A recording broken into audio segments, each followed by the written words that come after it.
Masayang araw, mga ka-PL.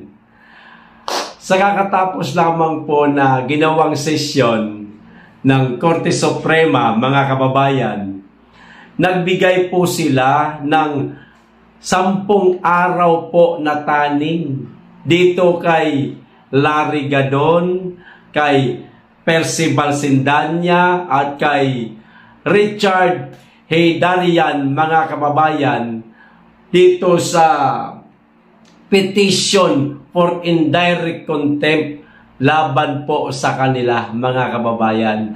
10 araw lang. Buti nga't binigyan pa sila ng taning na 10 araw no? Para sagutin po nila, o teka, bakit kayo kumokontra? Parang ganun ba? Sa naging desisyon ng Korte Suprema. Kayo na ba ngayon ang kataas-taasang hukom o kinakailangan po nilang magbigay ng komento o magbigay po ng kanilang mga tawag dito, paliwanag bakit po nila tinututulan ang naging desisyon ng Korte Suprema. Sana kahit magbigay sila ng tawag dito, ng kanilang komento, ng kanilang paliwanag, sana magkamali-mali itong tatlo mga kababayan sa mga paliwanag nila para matuloy po ang contempt nitong tatlong nagmamagaling. O ito po ang sinabi mismo ng Korte Suprema, mga kababayan. 3 oras na po ito nakakalipas. Maaaring may mga nakakaalam na nito sa inyo, pero sa mga hindi pa, o ito po, basahin ko ho, mga kababayan.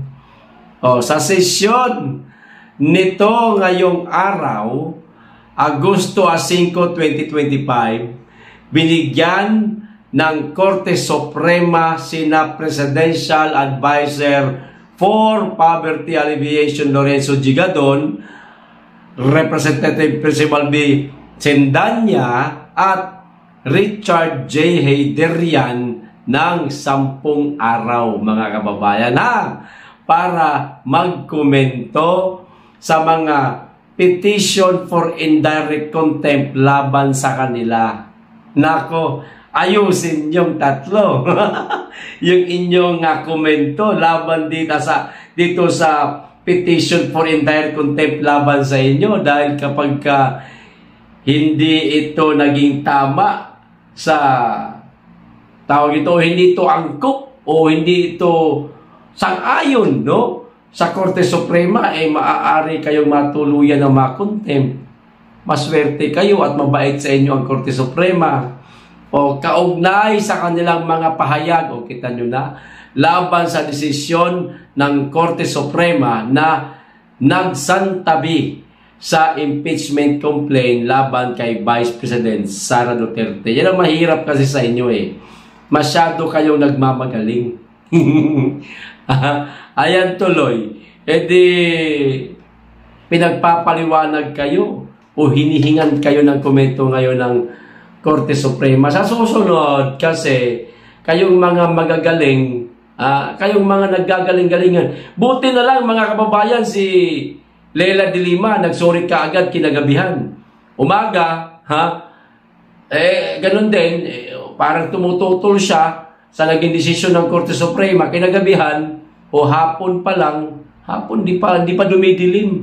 O humingi ka agad ng tawad sa SC kasi alam niya na mangyayaring makontent siya. O etong tatlo, hindi po nag-sorry. O ayan, pinagpapaliwanag kayo ngayon. Hiningan kayo ngayon ng komento. Ayusin nyo, nako. Mayayari kayo kapag hindi katanggap. Ayan, hindi katanggap-tanggap yung inyong mga naging komento. Kasi kayo, nagmamalulong kayo Magaling pa kayo sa kataas-taasang hukuman Hindi na lang ninyo igalang. Baka nakakalimutan ninyo. Sila ang pinaka mataas na Korte Suprema, na korte sa ating bansa. Sana ginalang nyo na lang para hindi kayo malagay sa alanganin. Masyado kasi kayong napapaghalata na gusto niyo talagang manalo yung isang mama.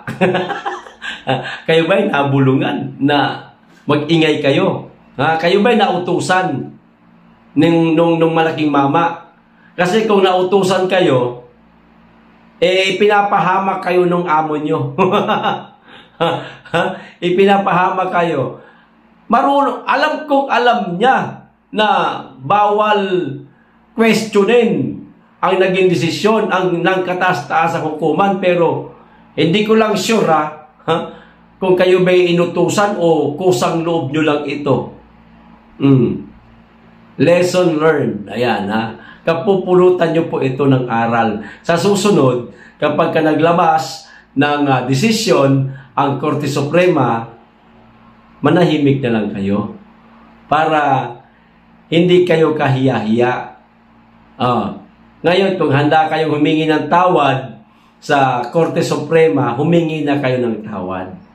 Yan. Nang kahiya-hiya lalo kayo. Sado kasi kayo nagmamagaling. Ito pa mga kababayan, inulit po ng Korte Suprema ang kanilang naging pahayag sa impeachment kay BP Sara o itong pagbasura nila sa impeachment laban kay BP Inday Sara. Immediately executory. Naintindihan nyo yan? Mabigat ito. Immediately. Executory. The Supreme Court and Bank decision issued July 25, 23-025 on the impeachment versus BP is clear. Tong patay kayo clear. The Senate must abide. Period. Sabi po ni Tito Jason sa wala na kayong magagawa.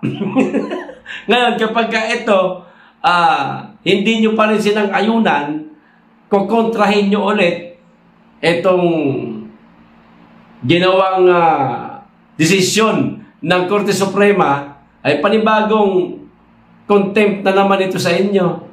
The Senate, which has received notice on the writ of prohibition issued against them, is effectively stopped from proceeding with the impeachment trial, even while a motion for reconsideration has been filed by the House of Representatives. Wala nga magagawa yung MR na ginawa ng House, mga kababayan.